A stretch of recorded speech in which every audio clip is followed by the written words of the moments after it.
कहते हैं कि राजनीति में धैर्यता रखने पर एक ना एक दिन मुकाम जरूर हासिल हो ही जाता है और प्रधानमंत्री चुनाव में 17 बार असफल होने के बाद भी पौडेल ने हिम्मत नहीं हारी और राजनीति ने ऐसा करवट बदला कि उन्हें देश के सर्वोच्च संवैधानिक पद पर विजयी होने का मौका मिल गया। नेपाली कांग्रेस के रामचंद्र पौडेल देश के तीसरे राष्ट्रपति चुने गए। पौडेल नेपाली कांग्रेस और सीपीएन समेत 8 दलों की गठबंधन की तरफ से उम्मीदवार थे।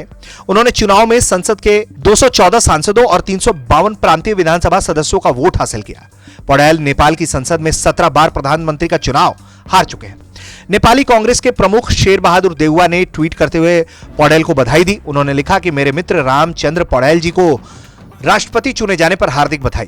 पौडेल ने अपने प्रतिद्वंदी नेपाल कम्युनिस्ट पार्टी यूएमएल के सुवास को हराया और देश के तीसरे राष्ट्रपति बन गए। नेपाल में राष्ट्रपति चुनाव के लिए मतदान की कुल संख्या 882 है, जिसमें संसद के 332 सदस्य और 7 प्रांतों की प्रांतीय विधानसभा के 550 सदस्य शामिल होते हैं।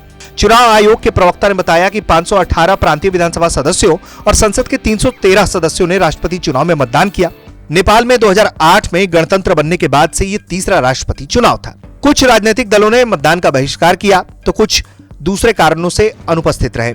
संघीय सांसद का मतभार 79 होता है, जबकि विधायकों का मतभार 48 होता है। राष्ट्रपति पद के लिए हुए मतदान में सत्तारूढ़ गठबंधन के उम्मीदवार रामचंद्र पौडेल को 33,802 मत मिले, जबकि उनके प्रतिद्वंदी सुवास को 15,518 वोट मिले। राष्ट्रपति पद के लिए हुए मतदान में कुल 884 मतदाताओं में से 831 सांसदों और विधायकों ने मतदान किया। नेपाल के नवनिर्वाचित राष्ट्रपति को राजनीति का लंबा अनुभव रहा है।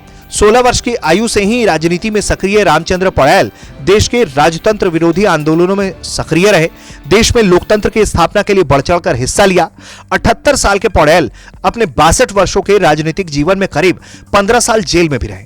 आखिर बार तत्कालीन राजा ज्ञानेंद्र ने 2013 में चुनी हुई सरकार को अपदस्थ करते हुए सत्ता अपने हाथ में लिया तो उनका विरोध करने पर रामचंद्र पौडेल को गिरफ्तार कर करीब 1.5 साल तक जेल में डाल दिया गया था।